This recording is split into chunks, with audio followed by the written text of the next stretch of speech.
Lesson number 6 part 2. விஞ்ஞானம் கடவுளை கொன்றுவிட்டதா?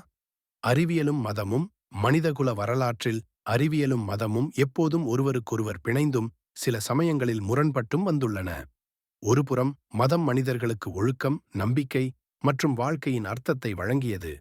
மறுபுறம் அறிவியல் உலகின் செயல்பாடுகளை புரிந்து கொள்ளவும் இயற்கை நிகழ்வுகளின் இரகசியங்களை அவிழ்க்கவும் உதவியது. காலப்போக்கில் அறிவியல் கண்டுபிடிப்புகள், குறிப்பாக பிரபஞ்சத்தின் தோற்றம், உயிரியல் பரிணாமம் மற்றும் நோய்களுக்கான காரணங்கள் பற்றிய நமது புரிதலை மாற்றியமைத்தன.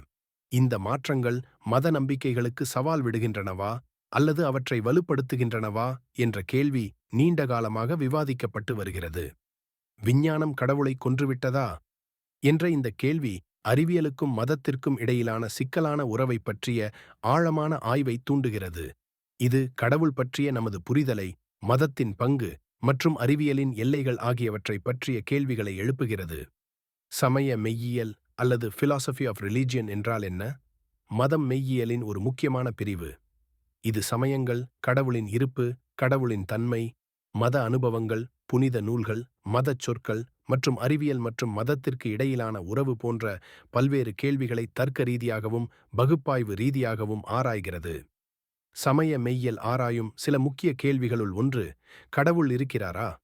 கடவுள் இருப்பதற்கு என்ன ஆதாரங்கள் உள்ளன? கடவுள் இல்லை என்பதற்கு என்ன வாதங்கள் உள்ளன?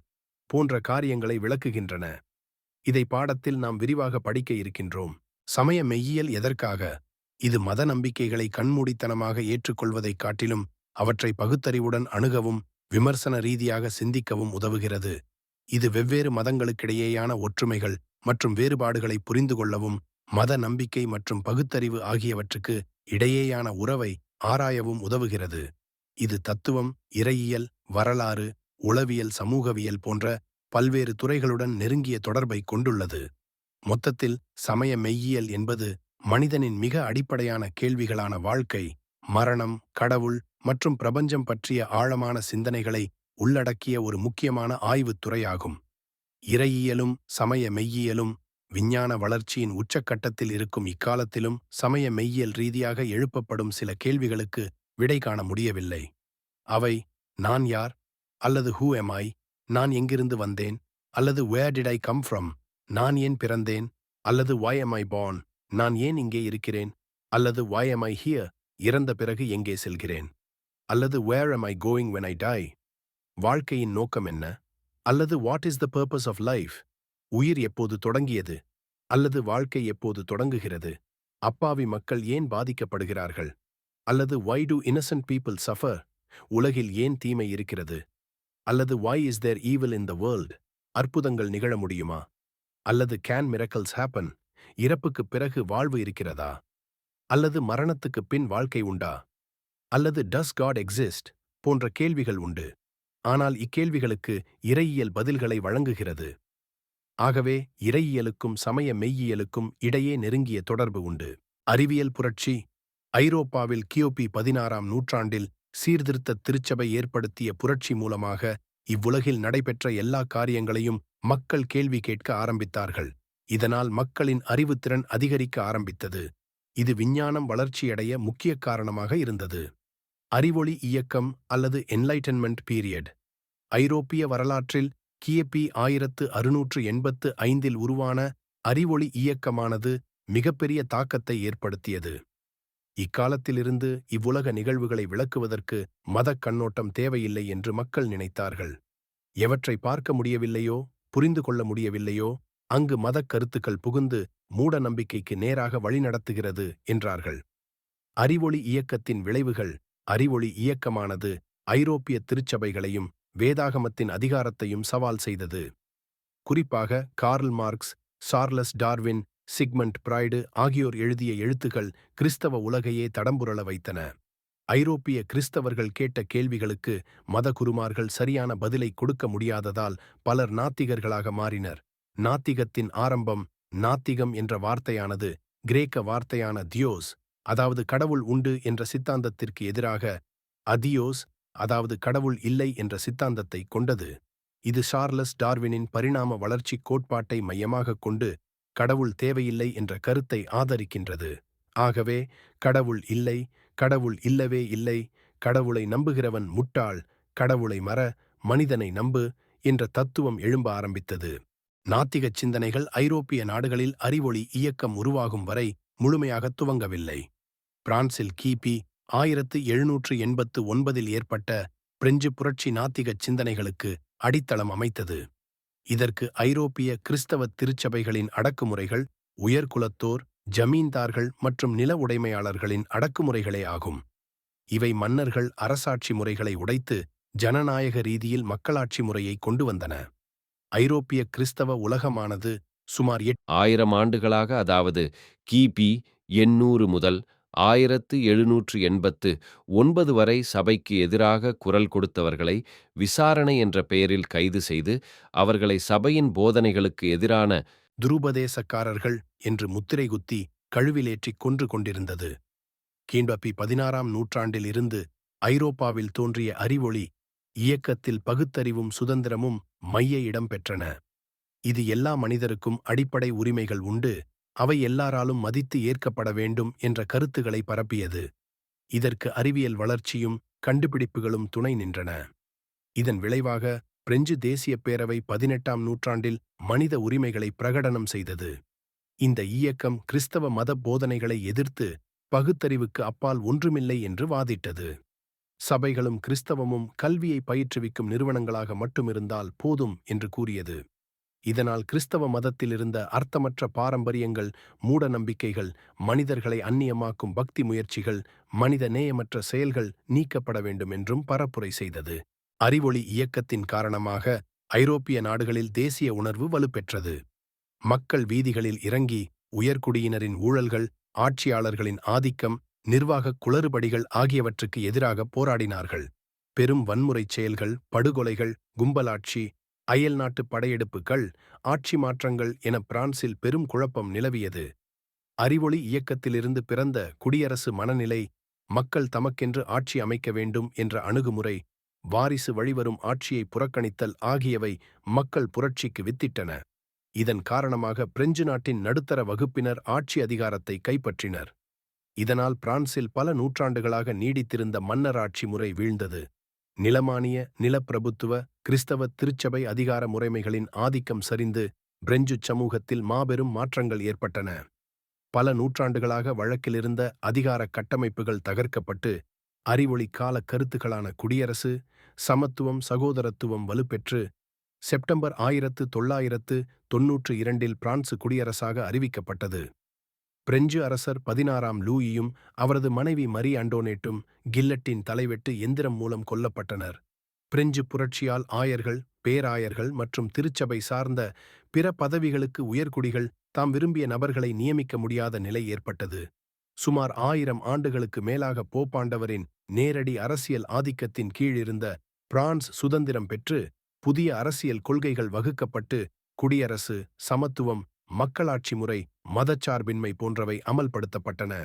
இந்திய மெய்யியலில் நாத்திகம் கடவுள் தொடர்பான நம்பிக்கைகளையும் கோட்பாடுகளையும் மறுப்பதே நாத்திக கோட்பாடுகளாகும். சமய நம்பிக்கை போன்றே நாத்திக கொள்கையும் தொன்றுதொட்டிருந்து வருகிறது. எனினும் சமயம் போன்று கட்டமைப்பு, சடங்குகள், புனித நூல்கள் என்று எதுவும் நாத்திகத்தில் இல்லை. இறை நம்பிக்கைகள் தோன்றிய காலம் தொட்டே அத்தகைய நம்பிக்கைகளை கேள்விக்குட்படுத்திய, ஐயப்பட்ட, மறுத்த நிலைப்பாடுகளும் இருந்து வந்திருக்கின்றன. இந்திய மெய்யியலில் பொருளியவாத இறைமறுப்பு கொள்கையை உலகாயதம் மெய்யியல் முன்னிறுத்தியது. பௌத்தம், சமணம் மற்றும் ஆசீவகம் ஆகியவையும் உலகை படைக்கும், பாதுகாக்கும் மற்றும் அழிக்கும் பண்புகளைக் கொண்ட கடவுளை அல்லது தெய்வங்களை நிராகரித்தன. மேற்குலக மற்றும் கிரேக்க மெய்யியலில் எபிக்யூரியனிசம் மற்றும் சோஃபிசம் ஆகியவை இறைமறுப்பு கொள்கைகளை கொண்டிருந்தன. நாத்திகவாதத்தின் அடிப்படை கோட்பாடு கடவுள் இல்லை என்பதாகும். எந்தவொரு கடவுளும், தெய்வமும் அல்லது சர்வ வல்லமையுள்ள படைப்பாளரும் இல்லை என்று நாத்திகம் கருதுகிறது. நாத்திகர்கள் தங்கள் நிலைப்பாட்டிற்கு பெரும்பாலும் பகுத்தறிவையும் மற்றும் அனுபவ ஆதாரங்களையும் அடிப்படையாக கொள்கிறார்கள். பிரபஞ்சத்தின் தோற்றம், உயிர்களின் பரிணாம வளர்ச்சி போன்ற பல நிகழ்வுகளை அறிவியலால் விளக்க முடியும் என்பதால் கடவுளின் தேவையில்லை என்று மத நம்பிக்கைகளையும் அதன் பாரம்பரியங்களையும் அமைப்புகளையும் விமர்சனம் செய்து மத நம்பிக்கைகள் பகுத்தறிவுக்கு எதிரானது என்றும் சமூகத்திற்கு தீங்கு விளைவிக்கக்கூடியது என்றும் வாதிட்டனர். கடவுள் மறுப்பு, பகுத்தறிவு, அறிவியல் அணுகுமுறை, மனித நேயம் ஆகியவை நாத்திகவாதத்தின் அம்சங்களாகும். நாத்திகமானது மதங்கள் மனித குலத்திற்கு எதிரானவை என்றும், மதங்கள் கடுமையான விதிகள், சடங்குகள் மற்றும் சமூக கட்டுப்பாடுகளை விதிக்கின்றன என்று குற்றஞ்சாட்டியது. இவை தனிமனிதர்களின் விருப்பங்களையும் சுதந்திரமான தேர்வுகளையும் கட்டுப்படுத்துவதாக கருதுகிறது. பல மதங்கள் பெண்களை இரண்டாம் நிலையாக கருதுவதாகவும், சாதி வர்க்க பாகுபாடுகளை ஆதரிப்பதாகவும் விமர்சித்தது. மதங்கள் பகுத்தறிவுக்கு எதிரானவை என்றும், மதங்கள் மூட நம்பிக்கைகளையும் அறிவியல் விளக்கங்களுக்கு முரணான கருத்துக்களையும் ஊக்குவிக்கிறது என்றும், இது மனிதர்களை அறிவியல் பூர்வமாக சிந்திக்க விடாமல் தடுப்பதாக குற்றச்சாட்டுகள் வைத்தது. மதத்தின் பெயரால் நடக்கும் தீவிரவாத தாக்குதல்கள், இனப்படு கொலைகள் காரணமாக மதங்கள் மனித குலத்திற்கு எதிரானது என்று நாத்திகம் விமர்சிக்கின்றது. நாத்திகத்தின் வளர்ச்சி. நாத்திகம் வளர்வதற்கு பல காரணங்கள் உள்ளன. இவை தனிப்பட்ட அனுபவங்கள், சமூக மாற்றங்கள் மற்றும் அறிவுசார் வளர்ச்சிகள் என பல நிலைகளில் செயல்படுகின்றன. அறிவியல் வளர்ச்சி நாத்திகம் வளர்வதற்கான மிக முக்கியமான காரணங்களில் ஒன்றாகும். வரலாற்று ரீதியாகவும் தற்காலத்திலும் மதத்தின் பெயரால் நடக்கும் போர்கள், தீவிரவாதம், ஒடுக்குமுறைகள் போன்றவை மதத்தின் மீது நம்பிக்கையின்மையை உருவாக்குகின்றன. மதத் தலைவர்களின் ஊழல், பாலியல் குற்றச்சாட்டுகள், ஆடம்பரம் போன்ற செயல்கள் மக்கள் மத்தியில் மதத்தின் மீதான மரியாதையையும் நம்பிக்கையையும் குறைக்கின்றன. சில சமயங்களில் மதங்கள் சமூக பாகுபாடுகள், மூட நம்பிக்கைகள், பிற்போக்குத்தனமான கருத்துக்களுக்கு ஆதரவாக நிற்பது முற்போக்குச் சிந்தனையாளர்களை நாத்திகம் நோக்கி தள்ளுகிறது. உதாரணமாக, தந்தை பெரியார் இந்து மதத்திலுள்ள சாதிக் கொடுமைகளை எதிர்க்க நாத்திகத்தை ஏற்றுக்கொண்டார். கடவுள், ஆத்மா, மறுபிறவி, பரலோகம், நரகம், தேவதூதர்கள், பிசாசுகள் போன்ற கருத்துக்களுக்கு நேரடியான அறிவியல் ஆதாரங்கள் இல்லை. பல மதங்களின் புனித நூல்களில் காணப்படும் முரண்பாடுகள், வரலாற்று பிழைகள் அறிவியல் ரீதியாக தவறானவை என்றும், சில மத நூல்களில் உள்ள கட்டளைகள் அல்லது நிகழ்வுகள் தற்கால சமூகத்தின் அறநெறி கொள்கைகளுக்கு முரணாகவோ அல்லது வன்முறையை தூண்டுவதாக இருப்பதாக கூறுகின்றனர். தன் விருப்பு வாதங்கள், கடவுள் எல்லாம் அறிந்தவர், எல்லாம் செய்ய வல்லவர் என்றால் உலக அநீதிகளை கட்டுப்படுத்தவும் முன் தீர்மானிக்கவும் முடியுமானால் மனிதரின் சுதந்திரமும் சுய விருப்பமும் சாத்தியமற்றதாகிவிடும். ஆகவே கடவுளை வழிபடுவது ஒரு அடிமைத்தனமாகிறது. இத்தகைய கடவுள் இருந்தாலும் வெறுக்கப்படத்தக்கவரே என்கின்றனர். தீவினை சிக்கல் அல்லது ப்ராப்ளம் ஆஃப் ஈவில், சர்வ வல்லமை, சர்வஞானி, சர்வ வியாபி என்ற 3 பண்புகளையும் ஒரே நேரத்தில் ஒரு கடவுளுக்கு பொருத்தி பார்த்தால் உலகில் தீமை, கொடுமை, துன்பம் போன்றவை ஏன் இருக்கின்றன என்ற கேள்வி எழுகிறது. குறிப்பாக பச்சிளம் குழந்தைகள் பட்டினி கிடந்து சாவது, இயற்கை பேரழிவுகள், கொடூரமான நோய்கள் போன்ற நியாயமற்ற துன்பங்கள் ஏன் நடக்கின்றன என்பது நாத்திகர்களின் முக்கிய விமர்சனமாக உள்ளது. சமய முரண்பாடுகள்.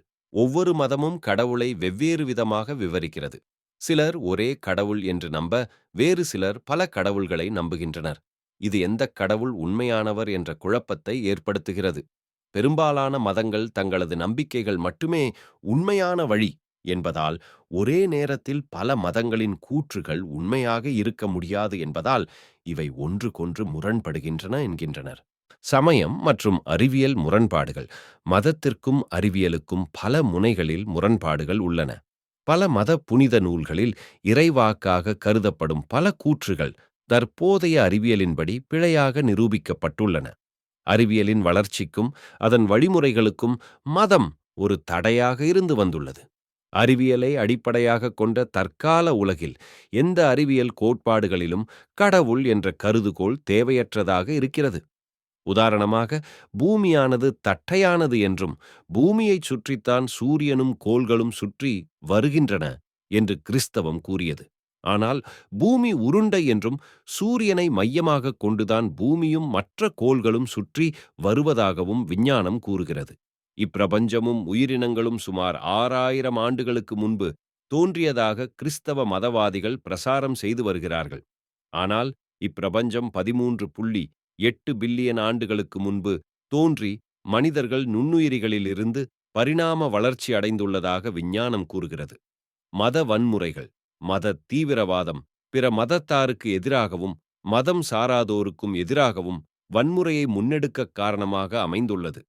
மத நம்பிக்கைகள், பிரசாரம், கொள்கைகள், புனித நூல்கள், சடங்குகள் ஆகியவை மத வன்முறைக்கு அடிப்படையாக உள்ளது. பலியிடுதல், அடக்குமுறை, தீவிரவாதம், போர் என பல வழிகளில் மத வன்முறைகள் வெளிப்படுகின்றன. இஸ்லாமிய படையெடுப்புகள், சிலுவைப் போர்கள், சூனியக்காரிகள் வேட்டை, 30 ஆண்டு போர், அயோத்தியில் பாபர் மசூதி இடிப்பு வன்முறை, அமெரிக்காவின் இரட்டை கோபுர தாக்குதல்கள் ஆகியவை உலக வரலாற்றில் இடம்பெற்ற மத வன்முறைக்கு சில எடுத்துக்காட்டுகளாகும். பெண்கள் மீதான ஒடுக்குமுறை, பல்வேறு சமய தொன்மங்கள், நம்பிக்கைகள், கோட்பாடுகள் மற்றும் நடைமுறைகள் பெண்களின் ஒடுக்குமுறைக்கு காரணமாகியுள்ளன. பெண்களை தீய சக்திகளாக கட்டமைப்பது, அவர்களை கட்டுப்படுத்தும் அடக்குமுறை சட்டங்களை இயற்றுவது, சம உரிமைகளை வழங்காதது என பல வழிகளில் பெண்கள் ஒடுக்குமுறைக்கு உட்பட்டார்கள். பெரும்பான்மை சமயங்கள் ஆண் ஆதிக்க மரபை கொண்டவை. பெண் ஆணுக்கு கட்டுப்பட்டவள் என்ற கொள்கை உடையவை. கிறிஸ்தவ தொன்மவியலில் ஆண் கடவுளின் சாயலாகவும் பெண் ஆணின் மூலமாக படைக்கப்படுகிறாள். பெண்ணான ஏவாள் கடவுளின் கட்டளையை மீறி ஆசைப்பட்டு பழத்தை உண்டதால்தான் மனித இனமே பாவத்துக்கு உட்பட்டு இறப்பு, நோய், துன்பம் ஆகியவற்றை எதிர்கொள்ள வேண்டியிருந்தது. பெண்ணை தீய நிகழ்வுக்கு இட்டுச் சென்றவளாக இந்த தொன்மம் சித்தரிக்கிறது. பெண்கள் சமய குருமார்களாக வருவதை பெரும்பான்மையான கிறிஸ்தவம் இன்னும் தீர்க்கமாக எதிர்க்கிறது. பல இஸ்லாமிய நாடுகளில் பெண்கள் ஆண்களுக்கு நிகரான உரிமைகளை சட்ட நோக்கிலோ நடைமுறை நோக்கிலோ இன்று வரை பெறவில்லை. புனித இஸ்லாமிய நாடாக கருதப்படும் சவூதி அரேபியாவில் பெண்கள் தேர்தலில் வாக்களிக்க முடியாது. இந்து சமய மரபுகளில் பெண்களை உடன்கட்டை ஏறல், பெண் சிசுக்கொலைகள், பெண் குழந்தை வெறுக்கப்படுதல், குழந்தை திருமணம், கட்டாய திருமணம் போன்ற செயல்கள் நிகழ்ந்துள்ளன. ஒரு பெண் குழந்தையாய் இருக்கும்போது அவளது தந்தைக்கு கட்டுப்பட்டு இருக்க வேண்டும். இளம் வயதில் கணவனுக்கு கட்டுப்பட்டு இருக்க வேண்டும். கணவன் இறந்த பின்பு அவளது மகன்களுக்கு கட்டுப்பட்டு இருக்க வேண்டும். ஒரு பெண் என்றும் சுதந்திரமாக இருக்கக்கூடாது என்று கட்டுப்பாடுகள் விதிக்கின்றன. சமூக கேடுகள் சமயம் ஏற்படுத்தி கொடுக்கும் கேள்வியற்ற நம்பிக்கை சட்டத்தாலும் பல சமயக் கொள்கைகளாலும் அதன் பலமிக்க நிறுவனங்களாலும் பல்வேறு சமூக கேடுகள் நிகழ்கின்றன. ஆப்பிரிக்காவில் எய்ட்ஸ் நோய் அதிகமாக இருந்தாலும் அங்கு காப்புரை பயன்படுத்தி பாலியல் தற்காப்பு செய்வதை கத்தோலிக்க திருச்சபை எதிர்க்கிறது. நூற்றுக்கணக்கான சிறுவர்கள் கத்தோலிக்க மதகுருமார்களால் பாலியல் வன்முறைக்கு உட்படுத்தப்பட்டனர். பின்னர் காவல்துறை அதை பற்றி விசாரிக்க முயன்றபோது கத்தோலிக்க சமய நிறுவனம் அதை மூடி மறைக்க முயன்றது. பிறப்பால் மனிதரின் தொழிலையும் மதிப்பையும் சமூகச் செல்வாக்கையும் நிர்மாணிக்குமாறு சாதிக் கட்டமைப்பை இந்து சமயம் தோற்றுவித்து இறுக்கமாக அமுல்படுத்தி பெரும்பான்மை மக்களை கொடுமைக்கு உள்ளாக்கியது. பல்வேறு நாடுகளில் ஓரினச் சேர்க்கை, ஓரினத் திருமணத்தை பல்வேறு சமயங்களைச் சார்ந்தோர் எதிர்க்கின்றனர். ஓரினச் சேர்க்கையாளர்கள் வன்முறைக்கு உட்படுத்தப்பட்டு சிறை வைக்கப்பட்டு மரண தண்டனைக்கும் உட்படுத்தப்படுகிறார்கள். மக்களின் தேவைகளையும் உணர்வு களையும் பயன்படுத்தி பலர் பணம் சம்பாதிப்பதையும் அல்லது சமயத்துக்கு மாற்றுவதையும் நோக்கமாக கொண்டு பல ஏமாற்றுதல்களில் ஈடுபடுகிறார்கள். கடவுள் பலதரப்பட்ட நோய்களை குணப்படுத்துகிறார் என்று பொய் பிரசாரம் செய்கிறார்கள். இந்து மதத்தில் சாதகம், சோதிடம் போன்ற மூட நம்பிக்கைகளை பரப்புகின்றன. அறிவியலுக்கு ஏற்புடையதாக ஆகாத உயிரியல், வானியல் பாடங்களை மாணவர்களுக்கு கற்பித்து மாணவர்களின் கல்வியை சிதைக்கின்றன. திருவிழாக்களில் கோயில்களுக்கும் சமய குருமார்களுக்கும் என சமூக வளங்கள் வீணடிக்கப்பட்டு முக்கிய கல்வி, மருத்துவம் போன்ற அத்தியாவசிய தேவைகளுக்கு அவை பயன்படாமல் போகின்றன. பாஸ்கலின் பந்தயம் அல்லது பாஸ்கால்ஸ் வேஜர் விவாதம். இந்த கடவுள் ஏற்பு வாதத்தில் கடவுள் இருக்கிறார் என்று நிறுவ முடியாவிட்டாலும் கடவுள் இருக்கிறார் என்று கருதி செயல்படுவதால் மனிதன் இழப்பது ஏதுமில்லை. ஆனால் அது உண்மையானால் அவன் எல்லாவற்றையும் பெறுவான் என்கிறது. ஆனால் எந்த கடவுளை வழிபடுவது? கடவுள் நம்பிக்கையானவரை மட்டும் ஏன் காப்பாற்றுவான் என்று எதிர்பார்க்க வேண்டும்? கடவுளை நம்பிச் சமயங்களை பின்பற்றுவதால் வன்முறை உருவாகிறதே, வளங்கள் வீணடிக்கப்படுகின்றனவே. எனவே இவை இழப்பல்லவா? பாஸ்கலின் பந்தயவாதம் கடவுளை நம்புவது ஏன் நல்லது என்று சுட்ட முயல்கிறதே தவிர கடவுள் இருக்கின்றார் என்று நிறுவவில்லை என்று நாத்திகம் கேள்வி கேட்கிறது. கிறிஸ்தவம் பொய்யானது, வேதாகமம் தவறானது, இதன் மொழிபெயர்ப்புகளும் நகல் பிரதிகளும் உண்மைத்தன்மையை சிதைத்துவிட்டன என்று குற்றஞ்சாட்டும் நாத்திகம் வேதாகமம் வரலாற்று ரீதியாக நம்பகத்தன்மை கொண்டது அல்ல என்றும் இயேசு கிறிஸ்து பற்றிய செய்திகள் புராணக் கதைகள் என்றும், இயேசு மரித்தோரிலிருந்து உயிரோடு எழுந்திருக்கவில்லை என்றும் வரலாறு போதிக்கும் இயேசு கிறிஸ்து வேறு, திருச்சபை போதிக்கும் இயேசு கிறிஸ்து வேறு என்று குற்றஞ்சாட்டுகின்றனர். மதங்கள் பகுத்தறிவற்றவை. இவை குருட்டு நம்பிக்கையையும் மூட நம்பிக்கைகளையும் அடிப்படையாக கொண்டவை.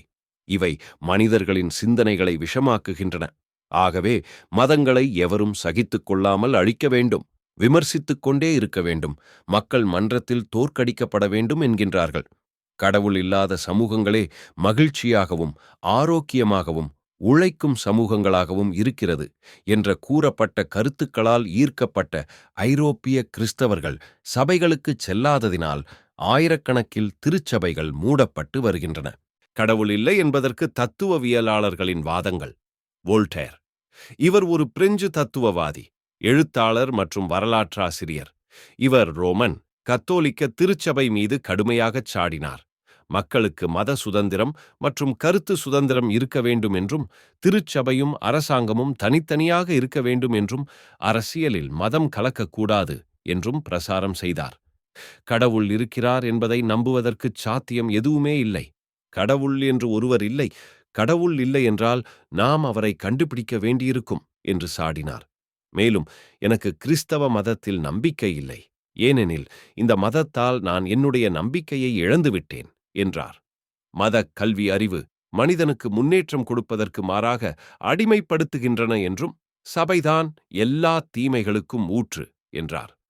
டேவிட் ஹியூம் இவர் ஒரு ஸ்காட்லாந்து தத்துவஞானி, வரலாற்றாசிரியர் மற்றும் தீவிர தத்துவ அனுபவவாத சிந்தனையாளர். இவர் சந்தேகவாதம் அல்லது ஸ்கெப்டிசிசம் மற்றும் இயற்கைவாதம் ஆகியவற்றில் நம்பிக்கை கொண்டு கடவுள் இருக்கிறார் என்பதற்கு போதிய ஆதாரம் இல்லை என்றும், மத நம்பிக்கைகள் பகுத்தறிவுக்கு அப்பாற்பட்டவை என்றும், கிறிஸ்தவம் அறிவின் அடிப்படையில் அல்லாமல் நம்பிக்கையின் அடிப்படையில் மதமாக வளர்ந்துள்ளது என்றும் வாதிட்டார். மேலும் ஹியூம் அற்புதங்கள் பற்றிய நம்பகத்தன்மையை கேள்விக்குள்ளாக்கினார். புதிய ஏற்பாட்டில் கூறப்பட்டுள்ள அற்புதங்கள் எதுவும் உண்மையானவை அல்ல. இவை அறிவியலுக்கு முரண்படுகின்றன. திருச்சபைகளில் கூறப்படும் சாட்சிகள் எல்லாம் ஊரிக்க ஊரிக்க வெங்காயமாக இருக்கின்றன. எல்லாவுமே மிகைப்படுத்தி கூறப்படுகின்றன. கிறிஸ்தவம் பொய்யின் மீது கட்டமைக்கப்பட்டுள்ளது என்றார். பிரீட்ரிக் நீட்சே இவர் ஒரு ஜெர்மானிய தத்துவஞானி, கலாச்சார விமர்சகர், கவிஞர் மற்றும் இலத்தீன் மொழி அறிஞராவார். இவருடைய எழுத்துக்கள் மேற்கத்திய தத்துவத்தில் மிகப்பெரிய தாக்கத்தை ஏற்படுத்தின. இவை பிற்காலத்தில் ஆடல்ஃப் ஹிட்லர் தலைமை தாங்கிய நாசிசத்தின் கோட்பாடுகளுக்கு உத்வேகமாக இருந்தன. இவருடைய கோட்பாட்டின்படி கடவுள் இறந்துவிட்டார், அறிவியல் அவரை அழித்துவிட்டது என்றார். மனிதர்களால் எப்போதும் புகழப்பட விரும்பும் கடவுளை என்னால் ஒருபோதும் ஏற்றுக்கொள்ள முடியாது. கடவுள் இறந்துவிட்டார், ஆனால் அவர் இன்னும் உயிரோடு இருப்பதாக மக்கள் நம்புகிறார்கள். இந்த நம்பிக்கை என்னும் பொய்மையின் நிழலை நாம் இன்னும் கடந்து வர வேண்டும் என்று பரப்புரை செய்தார். சார்லஸ் டார்வின் இவர் ஓர் இங்கிலாந்து நாட்டு உயிரியலாளர். உயிரியல் பரிணாம கோட்பாட்டை உருவாக்கியவர். கிறிஸ்து பிறப்பு 1859 on the origin of species, அதாவது உயிரினம் தோன்றியது எப்படி என்ற புத்தகத்தை வெளியிட்டு, உயிரினங்கள் எதுவும் ஒரே நாளில் படைக்கப்பட்டவை அல்ல என்றும், உயிரினங்களின் பரிணாம வளர்ச்சிக்கு கடவுள் என்று ஒருவர் தேவையில்லை, இயற்கை தன்னைத்தானே தகவமைத்துக் கொள்ளும் அமைப்பை பெற்றுள்ளது, இதற்கு கடவுள் அவசியமில்லை, ஆயினும் மக்கள் கடவுளை நம்புகிறார்கள். ஆனால் பரிணாம வளர்ச்சி கோட்பாடு கடவுளின் தேவையை நிராகரித்துவிட்டது என்று எழுதினார். கருணையுள்ள சர்வ வல்லமையுள்ள கடவுள் இவ்வுலகில் நடைபெறும் யுத்தம், கொள்ளை நோய், பஞ்சம், பட்டினிச் சாவு போன்ற அழிவு களை தடுக்க முடியும். ஆனால் அப்படி செய்யவில்லை. ஆகவே கடவுள் இல்லை என்று கூறினார். இவருடைய எழுத்துக்கள் இன்று வரையிலும் எல்லா பள்ளிகளிலும் கல்லூரிகளிலும் போதிக்கப்பட்டு வருகின்றன. கார்ல் மார்க்ஸ் இவர் ஒரு ஜெர்மானிய தத்துவஞானி, பொருளாதார நிபுணர், சமூகவியலாளர், பத்திரிகையாளர் மற்றும் புரட்சிகர சோசலிஸ்ட் ஆவார். இவருடைய எழுத்துகள் தொழிலாளர் சங்கங்கள், பொருளாதாரம் மற்றும் உலக அரசியல் ஆகியவற்றில் பெரும் தாக்கத்தை ஏற்படுத்தியுள்ளன. மார்க்சின் பார்வையில் மதம் என்பது மக்களின் அபினி, அதாவது religion is the opium of the people என்றார். உழைக்கும் மக்களை கட்டுப்படுத்த ஆளும் வர்க்கத்தினரால் மதம் ஒரு கருவியாக பயன்படுகிறது என்றார். மக்கள் சமூக பிரச்சனைகளுக்கு தீர்வு காண விரும்பாமல் கடவுள் பார்த்துக் கொள்வார் என்று ஒதுங்கிப் போவதினால் ஏழைகள் ஏழைகளாகவும் பணக்காரர்கள் பணக்காரர்களாகவும் மாறி பொருளாதார ஏற்றத்தாழ்வு உண்டாகிறது. மதத்தை ஒழித்துவிட்டால் மக்கள் மகிழ்ச்சியாக இருப்பார்கள் என்றார் சிக்மண்ட் ஃப்ராய்டு. இவர் ஒரு ஆஸ்திரிய யூதர், நரம்பியல் நிபுணர் மற்றும் உளவியலின் தந்தை ஆவார். ஃப்ராய்டின் கூற்றுப்படி சுயமாக யோசிக்க மறுக்கும் மனிதர்களின் படைப்புதான் கடவுள். இதற்கு அடிப்படை பயம் என்ற மனநலப் பிரச்சனையே என்றும் மனிதர்களுக்கு ஆன்மா என்று ஒன்று இல்லை என்றார். இல்லாத கடவுளை இருப்பதாக நினைக்க வைப்பதுதான் மதம். இது இவ்வுலக வாழ்க்கையின் கவலைகளிலிருந்து பாதுகாக்கும் ஒரு மாயமான தோற்றத்தை கொடுக்கிறது. ஒரு மனிதன் மதத்திலிருந்து விடுபட்டால் அவன் இயல்பான ஆரோக்கியமான வாழ்க்கையை வாழ்வான் என்றார். மதம் என்பது ஒருவருக்கு அடிமைத்தனம், குற்ற உணர்ச்சி, பயம் போன்ற சிந்தனை முறைகளுக்கு வழிவகுக்கிறது என்றும் கூறினார். இவருடைய எழுத்துக்களும் மேற்கத்திய கிறிஸ்தவ உலகத்தை தடம்புரள செய்ததில் முக்கிய பங்கு வகித்தன. பெர்ட்ராண்ட் ரசல் இவர் ஓர் ஆங்கிலேய தத்துவ ஞானி, கணிதவியலாளர், வரலாற்றாசிரியர், தர்க்கவாதி, எழுத்தாளர், சமூக விமர்சகர் மற்றும் அரசியல் ஆர்வலர் ஆவார். இவர் பகுப்பாய்வு தத்துவத்தின் தந்தை என்று அழைக்கப்படுகிறார். இவர் நான் ஏன் கிறிஸ்தவன் அல்ல என்ற மிக பிரபலமான நூலை எழுதினார். மனிதர்கள் கடவுளை ஒரு பொருட்டாக கருதினால் அவர்களின் வாழ்க்கையின் நோக்கம் பற்றிய கேள்விகள் அர்த்தமற்றவை என்றார். கடவுள் என்று ஒருவர் இருந்திருந்தால் அவரது இருப்பை சந்தேகிப்பவர்களால் சும்மா இருக்க முடியாது. புதிய ஏற்பாட்டில் அறிவுபூர்வமான எந்த ஒரு காரியமும் இல்லை என்றார். மதம் என்பது நமது அறிவுத் திறமையை பயன்படுத்த முடியாத அளவிற்கு தடையாக இருக்கிறது. நாம் பகுத்தறிவு அடைந்தால் மதங்கள் தானாகவே மறைந்துவிடும் என்றார். ஜான் பால் சார்ட்ரே இவர் ஒரு பிரெஞ்சு தத்துவ ஞானி. இருத்தலியலில் மனிதநேயம் மற்றும் மார்க்சிய கோட்பாடுகளை முன்னெடுத்தவர்களில் முக்கியமானவர். இவருடைய எழுத்துப்பணியானது சமூகவியல், விமர்சனக் கோட்பாடு, பிந்தைய காலனித்துவ கோட்பாடுகள் மற்றும் இலக்கிய ஆய்வுகளில் தாக்கத்தை ஏற்படுத்தியமைக்காக 1964 நோபல் பரிசு பெற்றார். சார்த்ரே கூறும்போது, நான் கடவுளை நம்பவில்லை, கடவுள் இருக்கிறார் என்ற வாதத்தை அறிவியல் ஏற்றுக்கொள்ளவில்லை. ஆகவே நான் கடவுளை நம்புவதை விட மனிதர்களை நம்பக் கற்றுக்கொண்டேன். கடவுள் என்று ஒருவர் இல்லை. ஆகவே இயற்கைக்கு அப்பாற்பட்ட முறையில் ஒருவரை செயல்பட தூண்டும் நிலை மனிதர்களுக்கு இல்லை. மனிதர்கள் முற்றிலும் சுதந்திரமானவர்கள். ஆகவே எல்லா செயல்களுக்கும் மனிதர்களே முழு பொறுப்பு ஆவர் என்று பரப்புரை செய்தார். ஸ்டீபன் ஹேக்கிங் இவர் ஒரு ஆங்கிலேய இயற்பியலாளர் மற்றும் அண்டவியல் நிபுணர் ஆவார். இங்கிலாந்தில் உள்ள ராயல் சொசைட்டி ஆஃப் ஆர்ட்ஸ் என்ற அமைப்பின் கௌரவ உறுப்பினர். ரோமன் கத்தோலிக்க திருச்சபைக்குச் சொந்தமான போண்டிஃபிஷியல் அகாடமி ஆஃப் சயின்சஸ் என்ற அறிவியல் மையத்தின் வாழ்நாள் உறுப்பினர் ஆவார். இவர் கருத்துப்படி கடவுள் இல்லை என்று ஒருவராலும் நிரூபிக்க முடியாது. ஆனால் விஞ்ஞானம் கடவுளை தேவையற்றதாக ஆக்குகிறது. கடவுள் இல்லை என்று நான் நம்புகிறேன். ஏனெனில் இப்பிரபஞ்சத்தை யாரும் உருவாக்கவில்லை. நம் தலைவிதியை எவரும் நிர்ணயிக்கவில்லை. மக்கள் என்னிடம் கடவுள் இப்பிரபஞ்சத்தை படைத்தாரா என்று கேட்கும்போது இந்த கேள்விக்கு அர்த்தமில்லை என்று கூறுகிறேன் என்கிறார். மேலும் இருளை பற்றி பயப்படுபவர்களுக்கு கடவுள் என்று ஒருவர் தேவை, பயப்படாதவர்களுக்கு கடவுள் தேவையில்லை என்றும் கூறினார். ரிச்சர்ட் டாவ்கின்ஸ் இவர் ஒரு ஆங்கிலேய எழுத்தாளர், இனவியலாளர் மற்றும் பரிணாம வளர்ச்சி உயிரியலாளர் ஆவார். இவர் எழுதிய த காட் டெல்யூஷன் என்ற கடவுள் இருப்பை மறுக்கும் புத்தகமானது உலக அளவில் மிகவும் பிரபலமானது. அதில் கடவுள் மீதான நம்பிக்கை ஒரு மாயை என்று வாதிடுகிறார். கடவுள் என்று ஒருவர் நிச்சயமாக இல்லை. டார்வினின் பரிணாம வளர்ச்சி கோட்பாடுகளை யார் நம்பவில்லையோ அவர் அறியாமையில் இருக்கிறார். மதம் ஒரு கலாச்சார வைரஸ் என்றும் அது மக்களை தவறான நடத்தைகளுக்கும் பகுத்தறிவற்ற சிந்தனைகளுக்கும் இட்டுச் செல்கிறது என்றார். பிறக்கும்போது எல்லா குழந்தைகளும் நாத்திகர்கள்தான். ஆகவே மாணவர்களுக்கு மதத்தை போதிப்பது அவர்கள் மனதை துஷ்பிரயோகம் செய்வதற்குச் சமம் என்று பரப்புரை செய்கின்றார்.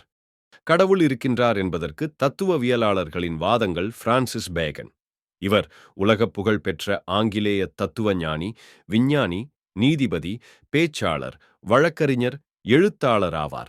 அறிவியல் முறையின் தந்தை என்றும் அனுபவவாதத்தின் தந்தை என்றும் அழைக்கப்பட்டார். பிரான்சிஸ் பேகனின் கருத்துப்படி ஒளி மிக பிரகாசமாக ஒளிர வேண்டுமானால் இருள் இருக்க வேண்டும். எனவே கடவுள் என்று ஒருவர் இருக்கிறார். கடவுள் இல்லை என்றால் எல்லாம் அனுமதிக்கப்படும். நாத்திகவாதிகளை நம்ப வைக்க கடவுள் ஒருபோதும் அற்புதங்களைச் செய்ததில்லை. ஏனெனில் அவருடைய சாதாரண படைப்புகளே கடவுள் இருப்பதை நம்ப வைக்கப் போதுமானவை. குறைந்த அளவு தத்துவமானது ஒருவரை நாத்திகத்திற்கு அழைத்துச் செல்கிறது. ஆனால் முழுமையான தத்துவ அறிவு ஒருவரை கடவுளிடம் நெருங்கி வரச் செய்கிறது என்றார் ரெய்னே டெஸ்கார்ட்ஸ். இவர் உலக புகழ் பெற்ற பிரெஞ்சு தத்துவ ஞானி, கணிதவியலாளர், விஞ்ஞானி ஆவார். நவீன மேற்கத்திய தத்துவத்தின் தந்தை என்று அழைக்கப்படும் இவர் கடவுள் இருப்பை நிரூபிக்க ஐ திங்க் தேர்ஃபோர் ஐ ஆம், அதாவது நான் சிந்திக்கிறேன், எனவே நான் இருக்கிறேன் என்றார்.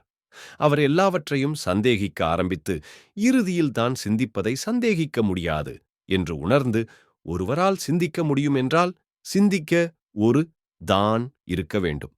இந்த நான் என்பது ஒரு உடல் சார்ந்த இருப்பு அல்ல, மாறாக ஒரு மனதின் இருப்பு என்று கருதி, நான் இருக்கிறேன் என்ற உண்மை கிடைத்தவுடன் தனது சொந்த மனதின் இருப்பிலிருந்து தொடங்கி கடவுள் பற்றிய கருத்தை அறிவுசார் வாதம், அதாவது ஒண்டாலஜிக்கல் ஆர்குமெண்ட் மற்றும் காரணவாதம் அல்லது காசல் ஆர்குமெண்ட் மூலமாக கடவுளின் இருப்பை ஒரு தர்க்க ரீதியான கட்டாய முடிவாக உறுதிப்படுத்தினார். பாருச் சுபினோசா இவர் உலக புகழ்பெற்ற போர்ச்சுகல் யூத தத்துவ ஞானி ஆவார். தத்துவத்தின் சிறந்த பகுத்தறிவாளர்களில் ஒருவராக இவர் திகழ்ந்தார். எபிரேய வேதாகமத்தின் நம்பகத்தன்மையையும் தெய்வீகத்தன்மையையும் வளர்த்துக் கொண்டார். இவர் கருத்துப்படி கடவுள் இருக்கிறார். அவர் எல்லா அழிவுகளுக்கும் காரணமாக முடியாது. கடவுள் இல்லாமல் எதுவும் தனித்து இயங்க முடியாது அல்லது சிந்திக்க முடியாது. இந்த பிரபஞ்சமானது தெய்வீக இயல்பிலிருந்து தர்க்கரீதியான தேவையால் எழுகிறது. ஆகவே பிரபஞ்சமே கடவுள். படைக்கப்பட்ட அல்லது உண்டாக்கப்பட்டுள்ள எல்லாமே கடவுளின் இயற்கை விதிகளால் சரியாக இயங்கிக் கொண்டிருக்கின்றன என்று அவர் கடவுளின் இருப்பை உறுதி செய்தார். ஐசாக் நியூட்டன் இவர் உலக புகழ் பெற்ற ஆங்கிலேய இயற்பியலாளர், விஞ்ஞானி, கணிதவியலாளர் ஆவார். ஐசக் நியூட்டன் கண்டுபிடித்த இயக்க விதிகள் மற்றும் புவியீர்ப்பு விசைகள் உலகளாவிய அறிவியல் புரட்சிக்கு வித்திட்டன. நியூட்டனின் கருத்துப்படி அரைகுறை அறிவு இருப்பவர்கள் கடவுள் இருக்கிறார் என்பதை நம்ப மாட்டார்கள். ஆனால் கடவுள் இருக்கிறார் என்று நம்புகிறவர்கள் அதை அனுபவிக்கிறார்கள். கடவுள் தொடக்கத்தில் திடமான, அடர்த்தியான, கடினமான, ஊடுருவ முடியாத, அசையும் துகள்களில் இருந்து பொருளை உருவாக்கினார் என்பது எனக்கு சாத்தியமாகத் தெரிகிறது. ஆகவே படைப்பாளியை நாம் சந்தேகிக்க வேண்டாம். ஏனென்றால் நிகழ்வுகள் மட்டுமே இந்த பிரபஞ்சத்தின் கட்டுப்பாட்டாளராக இருக்க முடியும் என்பது நினைத்துப் பார்க்க முடியாதது என்று கூறினார். வேதாகமமானது மனிதகுலத்திற்கு மிக உன்னதமான தத்துவமாக இருக்கின்றது என்றும், இதற்கு எதிராக எவ்வளவு அவதூறான கருத்துக்கள் கூறப்பட்டாலும் தான் வேதாகமத்தின் நம்பகத்தன்மையை காண்கிறேன் என்றார். சோரன் கீர்கெகார்ட் இவர் ஒரு டேனிஷ் தத்துவஞானி, இறையியலாளர், கவிஞர், சமூக விமர்சகர். இவர் இருத்தலியலின் முதல் தத்துவஞானி என்று அறியப்படுகிறார். கீர்கெகார் கூறும்போது, கடவுளை நீங்கள் புரிந்து கொண்டீர்கள் என்று நினைத்தால் அது கடவுள் அல்ல. மேலும் கடவுள் இல்லாமல் ஒரு மனிதன் தனது அத்தியாவசியமான சுயத்தை ஒருபோதும் அடைவதில்லை, மேலும் ஒருபோதும் தன்னுடன் திருப்தி அடைவதில்லை. நீங்கள் கூறுகிறீர்கள், கடவுள் ஒன்றுமில்லாததிலிருந்து படைக்கிறார். ஆச்சரியமாக இருக்கிறது. ஆம், நிச்சயமாக. ஆனால் அவர் இதைவிட அற்புதமான ஒன்றை செய்கிறார். அவர் பாவிகளிலிருந்து புனிதர்களை உருவாக்குகிறார். பக்தியுள்ள கிறிஸ்தவர்கள் ஆதாரம் இல்லாவிட்டாலும் கடவுள் மீதான தங்கள் நம்பிக்கையில் உறுதியாயிருக்க வேண்டும். இவரது சிந்தனைகள் தத்துவம், இறையியல் மற்றும் மேற்கத்திய கலாச்சாரத்தில் குறிப்பிடத்தக்க தாக்கத்தை ஏற்படுத்தின. ஆல்பர்ட் ஐன்ஸ்டீன் இவர் ஒரு ஜெர்மன் யூத இயற்பியலாளர் மற்றும் நோபல் பரிசு வென்றவர். அவர் குவாண்டம் மெக்கானிக்ஸுடன் நவீன இயற்பியலின் இரு முக்கிய தூண்களில் ஒன்றான பொது சார்பியல் கோட்பாட்டை உருவாக்கினார். வெகுஜன கலாச்சாரத்தில் அவர் ஈ சம சிக்கு என்ற ஆற்றல் சூத்திரத்திற்காக நன்கு அறியப்பட்டவர். ஐன்ஸ்டீன் கூறும்போது, நான் அறிவியலை அதிகம் படிக்க கடவுள் மீது அதிக நம்பிக்கை கொள்கிறேன். மேலும் பிரபஞ்சத்தின் ஒழுங்கான நல்லிணக்கத்தில் தன்னை வெளிப்படுத்தும் கடவுளை நான் நம்புகிறேன். கடவுள் இந்த உலகத்தை எவ்வாறு படைத்தார் என்பதை நான் அறிய விரும்புகிறேன். நான் அவரது எண்ணங்களை அறிய விரும்புகிறேன், மற்றவை முக்கியமில்லை என்றார். கார்ல் பார்த்து 20ஆம் நூற்றாண்டின் மிகச்சிறந்த சீர்திருத்த இறையியலாளரான இவர் நியூ ஆர்த்தடாக்சியின் தந்தை என்று போற்றப்பட்டார். கடவுள் மனிதனின் பகுத்தறிவுக்கோ தத்துவார்த்த ஆய்வுகளுக்கோ அல்லது இயற்கையான அனுபவங்களுக்கோ அப்பாற்பட்டவர் என்று வாதிட்டார். கடவுளை மனிதன் தனது சொந்த முயற்சியால் கண்டறியவோ வரையறுக்கவோ முடியாது. கடவுள் தன்னை பற்றி வெளிப்படுத்தும் போது மட்டுமே மனிதன் கடவுளை பற்றி அறிய முடியும். இந்த வெளிப்பாடு இயேசு கிறிஸ்து மூலமாகவே நடக்கிறது என்று அவர் உறுதியாக நம்பினார். இயேசு கிறிஸ்துவே கடவுளின் வார்த்தை, கடவுள் மனிதனிடம் தன்னை வெளிப்படுத்தும் உச்சகட்ட வெளிப்பாடு என்றார். ரெயின்ஹோல்ட் நியூபர் இவர் உலகப் புகழ் பெற்ற அமெரிக்க இறையியலாளர், நெறிமுறையாளர், பொது அறிவுஜீவி, அரசியல் மற்றும் பொது விவகாரங்களில் வர்ணனையாளர் ஆவார். கடவுளை நாம் கண்டுபிடிக்க வேண்டுமானால் இயற்கை மூலமாக வெளிப்படுத்தப்பட்ட கடவுளை மட்டுமே கண்டுபிடிக்க முடியும். நமக்கு ஒழுக்கத்தை கற்றுக் கொடுக்கும் கடவுள் வேறு யாரும் இல்லை என்று அவர் கூறினார். இவருடைய உலகப் புகழ்பெற்ற பிரார்த்தனை, ஓ கடவுளே, என்னால் எந்த காரியத்தை மாற்ற முடியாதோ அதை ஏற்றுக்கொள்ள உதவி செய்யும். எதை என்னால் மாற்ற முடியுமோ அதை தைரியமாகச் செய்ய உதவி செய்யும். இவ்விரண்டுக்கும் இடையேயுள்ள வித்தியாசத்தை அறியும் ஞானத்தை கொடும் என்பதாகும். மாற்றம் ஒன்றே வாழ்க்கையின் சாராம்சம். நீங்கள் என்னவாக ஆக வேண்டும் என்பதற்காக இருப்பதை விட்டுக் கொடுக்க தயாராக இருங்கள் என்றார். உங்கள் கடவுள்தான் பெரியவர் என்பதை நிரூபிக்க விரும்பினால் அவர் உங்களுக்கு என்ன கற்றுக் கொடுத்தாரோ அதை பின்பற்றுங்கள் என்றார். சார்லஸ் எஸ் லூயிஸ் இவர் உலகப் புகழ் பெற்ற இங்கிலாந்து விசுவாச தற்காப்புவாதி, வேதாகம விளக்க உரையாளர், இறையியலாளர், இலக்கிய விமர்சகர், கவிஞர், நாவலாசிரியர் ஆவார். இவரது புத்தகங்கள் 30க்கும் மேற்பட்ட மொழிகளில் மொழியாக்கம் செய்யப்பட்டுள்ளன. சூரிய உதயத்தை நான் பார்ப்பதால் மட்டுமல்ல, அதன் மூலம் மற்ற அனைத்தையும் பார்க்கிறேன். தான் கடவுளை முழுமையாக அறிந்து கொள்ள முடியாது, ஆனால் அவர் இருக்கிறார் என்பதை உறுதியாக நம்புவதாகவும் அவர் தெரிவித்தார். கடவுள் இருப்பதை மனிதர்களின் பகுத்தறிவினால் ஒருபோதும் நிரூபிக்க முடியாது. நான் கடவுளை நம்பாத வரைக்கும் என்னுடைய எண்ணத்தை நம்ப முடியாது.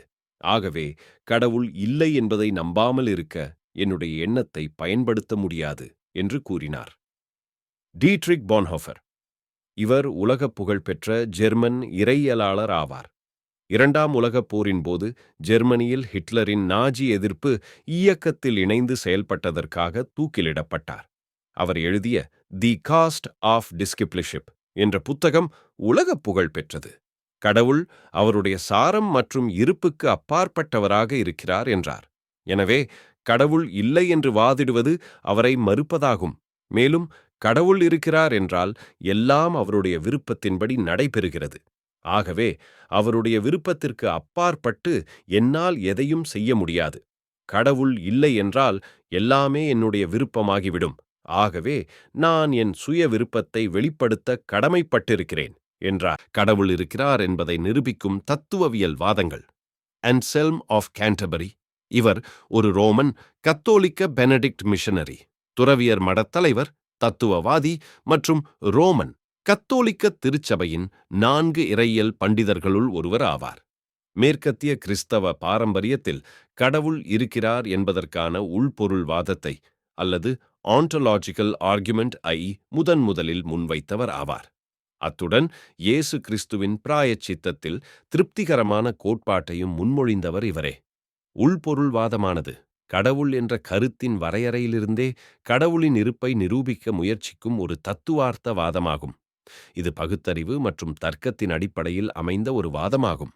ஆன்ஸ்லேம் தனது ப்ரோஸ்லோஜியோன் என்ற புத்தகத்தில் கடவுளை எதைவிடவும் பெரியதாக எதையும் சிந்திக்க முடியாதது, அதாவது that than which no greater can be conceived என்று வரையறுத்தார். அதாவது கடவுள் இப்படித்தான் இருப்பார் என்பதை ஒருவரால் கற்பனை செய்ய முடியுமானால் நிச்சயமாக அவர் கடவுளாக இருக்க முடியாது. இதனால் நாம் கருத்தில் கொள்ள முடியாததை விட கடவுள் பெரியவர் என்று வரையறுத்தார். அன்செலமின் வாதம் ஒரு முழுமையான மிகச் சிறந்த ஒன்று. அதாவது கடவுள் வெறும் கற்பனையாக மட்டுமே இருக்க முடியாது. அப்படியிருந்தால் அது முழுமையானதாக இருக்காது என்பதே ஆகும். ஏனெனில் மனதிலும் யதார்த்தத்திலும் இருக்கும் ஒன்று மனதில் மட்டும் இருக்கும் ஒன்றை விட பெரியது அல்லது முழுமையானது ஆகும். கடவுள் எல்லாவற்றிலும் மிகச் சிறந்த என்பதால் அவர் நிஜமாகவே இருக்க வேண்டும். அவர்தான் கடவுள் என்று உறுதிப்படுத்தினார். ஆண்டவியல் வாதம் அல்லது காஸ்மோலாஜிக்கல் ஆர்குமெண்ட், கடவுளின் இருப்பு பற்றிய ஆண்டவியல் வாதம் கிரேக்க தத்துவ ஞானிகளான சாக்ரடீஸ், பிளேட்டோ, அரிஸ்டாட்டில் காலத்தில் இருந்தே உள்ளது. தாமஸ் அக்வினாஸ் 1225 முதல் 1274 வரை ஒரு ரோமன் கத்தோலிக்க டொமினிக் பிரிவு துறவி மற்றும் அறிவாற்றல் அல்லது ஸ்கொலாஸ்டிசிசம் இயக்கத்தின் மிக முக்கியமான தத்துவ ஞானி ஆவார். ரோமன் கத்தோலிக்க திருச்சபையின் முக்கியமான 4 இறையியல் பண்டிதர்களுள் ஒருவரான தாமஸ் அக்வினாஸ் கிரேக்க ஞானியான அரிஸ்டாட்டிலிய தத்துவத்தை கிறிஸ்தவ கோட்பாடுகளுடன் ஒருங்கிணைக்க முயன்றார். அவரது கருத்துப்படி இயற்கையாகவே இப்பிரபஞ்சத்தில் பருப்பொருட்கள் இருக்கின்றன. ஆனால் இந்த பருப்பொருட்கள் இல்லாத ஒரு காலமும் இருந்திருக்க வாய்ப்பு உள்ளது. அப்படியானால் இப்பிரபஞ்சத்தில் எந்த ஒரு பருப்பொருளும் தானாக தற்செயலாக வந்திருக்க வாய்ப்பு இல்லை. ஆகவே இந்த பருப்பொருட்கள் உருவாவதற்கு அவசியமான ஒரு காரணம் கண்டிப்பாக இருந்திருக்க வேண்டும். எப்படியெனில் ஒரு காரணத்தின் விளைவாகவே விளைவுகள் உண்டாகின்றன. ஆகவே இப்பிரபஞ்சம் உருவாக ஒரு காரணம் இருந்திருக்க வேண்டும். அந்த முதல் காரணம் நிச்சயமாக கடவுளாகவே இருக்க வேண்டும். ஆண்டவியல் வாதத்தை விஞ்ஞான ரீதியில் உறுதிப்படுத்தும் விதமாக வெப்ப இயக்கவியலின், அதாவது தெர்மோடைனாமிக்ஸ் 2ஆம் விதி அமைந்துள்ளது. இவ்விதியின்படி ஒன்றுமில்லாமையில் இருந்து ஒன்றும் வர முடியாது. ஒவ்வொரு வரையறுக்கப்பட்ட நிகழ்வும் தானாக ஏற்படாமல் வேறொன்றால் ஏற்படுகிறது என்று கற்பிக்கிறது. ஆகவே அண்டவியல் வாதம் கடவுள் இருப்பதை உறுதி செய்கிறது. வடிவமைப்பு வாதம் அல்லது டீலியோலாஜிக்கல் ஆர்குமெண்ட், கிரேக்க மொழியில் டீலியோலாஜிக்கல் என்ற பதத்தில் டேலோஸ் என்றால் வடிவமைப்பு என்று பொருள்படும். வில்லியம் பேலி இங்கிலாந்து நாட்டைச் சேர்ந்த தத்துவ ஞானி மற்றும் கிறிஸ்தவ விசுவாச தற்காப்பியல் நிபுணர் ஆவார். இவர் தார்மீக தத்துவம் அல்லது மாரல் பிலோசபி, அரசியல் தத்துவம், மத தத்துவம் ஆகிய துறைகளில் புகழ்பெற்றவர். வடிவமைப்பு வாதமானது இந்த பிரபஞ்சம் மற்றும் அதிலுள்ள உயிரினங்களின் சிக்கலான அமைப்பு, ஒழுங்குமுறை மற்றும் நோக்கம் ஆகியவற்றை கொண்டுள்ளது. அவற்றுக்கு பின்னால் ஒரு அறிவுள்ள வடிவமைப்பாளர் அல்லது இன்டெலிஜென்ட் டிசைனர் இருக்க வேண்டும் என்று வாதிடும் ஒரு தத்துவார்த்த அணுகுமுறையாகும். அந்த வடிவமைப்பாளரே கடவுள் என்று இந்த வாதம் கூறுகிறது. கடவுள் இருப்பதை உறுதி செய்ய வில்லியம் பேலி கடவுளை ஒரு கடிகார தயாரிப்பாளராக அல்லது வாட்ச்மேக்கராக ஒப்பிடுகிறார். ஒரு கடிகாரத்தின் அனைத்து நுணுக்கமான உதிரி பாகங்களையும் சரியாக ஒன்றிணைக்கும் போதுதான் கடிகாரம் செயல்படத் தொடங்குகிறது. இந்த பாகங்கள் எதிர்பாராத விதமாக ஒன்றோடொன்று இணையவில்லை. இதை உருவாக்க ஒரு தொழில்நுட்ப தயாரிப்பாளர் இருந்திருக்க வேண்டும். இதைப்போல அண்டத்தின் அடிப்படை மாறிலிகள் அல்லது பிசிக்கல் கான்ஸ்டன்ட்ஸ் ஆன ஈர்ப்பு விசை, மின்காந்த விசை, அணுக்களின் சக்தி போன்றவை உயிர்கள் தோன்றுவதற்கு சரியாக துல்லியமாக சீரமைக்கப்பட்டுள்ளன. இவற்றில் ஒரு சிறு மாற்றம் ஏற்பட்டாலும் உயிர்கள் தோன்றியிருக்கவோ நிலைத்திருக்கவோ சாத்தியமில்லை. இது ஒரு நோக்கத்தோடு கூடிய சீரமைப்பை காட்டுகிறது. எனவே இதற்கு ஒரு வடிவமைப்பாளர் கண்டிப்பாக இருக்க வேண்டும். அவர்தான் கடவுள் என்று இந்த வாதம் கற்பிக்கிறது. ஒழுக்கவியல் வாதம் அல்லது எக்ஸியோலாஜிக்கல் ஆர்குமெண்ட். இம்மானுவேல் காண்ட் ஒரு ஜெர்மானிய தத்துவ ஞானி ஆவார். இவருடைய தத்துவங்கள் தற்காலத்தில் குறிப்பாக மீமெய்யல் அல்லது மெட்டாபிசிக்ஸ், ஞானவியல் அல்லது எபிஸ்டமாலஜி, நெறிமுறைகள் அல்லது எதிக்ஸ், அரசியல் கோட்பாடு, அழகியல் அல்லது எஸ்தெட்டிக்ஸ் ஆகிய துறைகளில் பெரிய தாக்கத்தை ஏற்படுத்தியுள்ளன. வேர்ச்சொல் விளக்கம் ஆக்சியாலஜி என்ற கிரேக்க வார்த்தையில் ஆக்சியோலஜியா என்பதற்கு ஒழுக்கம் என்றும் லோஜியா என்பது ஆய்வு என்றும் பொருள்படும் ஒழுக்கம் சார்ந்த கோட்பாடாகும். ஒழுக்கவியல் வாதத்தின்படி நன்மை, அழகு, உண்மை, நீதி, நேர்மை போன்ற உலகளாவிய மனித வாழ்வியல் விழுமியங்கள் மிக முக்கியமானவை. இவற்றை வெறும் வெளிப்படையான நிலையில் பார்க்கவோ அல்லது உணரவோ முடியாது. ஆனால் அவை உண்மையில் இருக்கின்றன. இவை அனைத்தும் கடவுளின் அற்புதமான குணாதிசயங்கள் ஆகும். கடவுள் என்று ஒருவர் இல்லை என்றால் இவ்வுலகில் நீதி, நியாயம், ஒழுக்கம் என்று எதுவும் இருக்கப் போவதில்லை. ஆயினும் இவ்வுலகில் மதிப்புமிக்க இந்த குணாதிசயங்களான நீதி, நியாயம், ஒழுக்கம் இருக்கின்றன. இவை அனைத்தும் கடவுளின் குணாதிசயங்களாகும். இவ்வுலகில் கடவுள் ஒருவரே நீதியுள்ளவர். அவர் தோற்றத்தின்படி தீர்ப்பு செய்யாமல் பாரபட்சமின்றி செயல்படுபவர். அவர் பரிசுத்தர். ஆகவே அவரிடம் ஒழுக்க குறைபாடுகளை காண முடியாது. கடவுள் ஒழுக்கமுள்ளவராக இல்லையெனில் மனிதர்கள் கடவுளிடம் தங்கள் பாவங்களுக்காக மன்னிப்பு கேட்கத் தேவையில்லை. எனவே இரட்சிப்பு என்பது அவசியமற்றதாகிவிடும். ஆகையால் கடவுள் என்பவர் ஒழுக்கத்தின் முன்னோடியாக இருக்கிறார். மானுடவியல் வாதம் அல்லது ஆந்த்ரோபாலஜி ஆர்குமெண்ட். ஆந்த்ரோபாலஜி என்ற கிரேக்க வார்த்தையில் ஆந்த்ரோபாஸ் என்பதற்கு மனிதர்கள் என்றும், லோஜியா என்றால் ஆய்வு என்றும் பொருள்பட்டு, மானுடவியல் என்பது மனிதர்களின் கடந்த கால, நிகழ்கால வாழ்வியல் முறைகளையும் மானுட சமூகங்களையும் பற்றி ஆய்வு செய்வதாகும். கடவுளின் இருப்பு பற்றிய மானுடவியல் வாதம் என்பது மனிதர்களின் தனித்துவமான இயல்புகளையும் உலகளாவிய பண்புகளையும் அடிப்படையாகக் கொண்டு கடவுள் ஒருவர் இருக்கிறார் என்பதை நிரூபிக்க முயற்சிக்கும் ஒரு வாதமாகும். மனிதனின் சில உள்ளார்ந்த குணாதிசயங்கள், தேவைகள் அல்லது வெளிப்பாடுகள் ஒரு தெய்வீக படைப்பாளியின் இருப்பை சுட்டிக்காட்டுகின்றன என்று இந்த வாதம் கூறுகிறது. மனிதனின் இந்த தனித்துவமான, உலகளாவிய மற்றும் உள்ளார்ந்த பண்புகளான தார்மீக உணர்வு, பகுத்தறிவு, நித்தியத்திற்கான ஏக்கம், ஆன்மீக அனுபவங்கள், தனித்துவமான கலாச்சார வெளிப்பாடுகள் போன்றவை ஒரு தற்செயலான பரிணாம வளர்ச்சியால் மட்டுமே முழுமையாக விளக்கப்பட முடியாது. மாறாக இந்த பண்புகள் அனைத்தும் ஒரு அறிவுள்ள, தார்மீக, நித்தியமான மற்றும் அன்பான கடவுளால் வடிவமைக்கப்பட்டு மனிதனிடம் விதைக்கப்பட்டவை என்பதை இவை சுட்டிக்காட்டுகின்றன. இந்த பிரபஞ்சத்தில் வேறு எந்த உயிரினமும் இந்த குணாதிசயங்களை கொண்டிருக்கவில்லை. எனவே இவை இந்த பிரபஞ்சத்திற்கு வெளியே இருந்து வந்திருக்க வேண்டும். மனிதர்களின் ஆத்துமாவானது கடவுளின் சாயலில் இருந்து வந்தது என்று ரோமர் 2:14, 15, ஆதியோகமம் 1:26 முதல் 28 வரை கூறுகிறது. ஆகவே இந்த பிரபஞ்சத்திற்கு வெளியே இருப்பது கடவுள் மட்டுமே என்பதால் அவர்தான் மனிதர்களுக்கு ஆதாரமாக இருக்க வேண்டும். எனவே கடவுள் என்று ஒருவர் இருக்கிறார் என்பது நிரூபணமாகிறது என்று விளக்குகிறது. அற்புதங்கள் வாதம் அல்லது மிரக்கல் ஆர்குமெண்ட்ஸ். அற்புதங்கள் நடைபெறுகின்றனவா? அற்புதங்களை கடவுள் இன்றும் நடத்தி கொண்டுதான் இருக்கிறார் என்று ஆத்திகர்கள் சாட்சி கூறுகிறார்கள். ஆனால் நாத்திகர்கள் இதை ஏற்றுக்கொள்வதில்லை. இதை நாம் ஆராய வேண்டும்.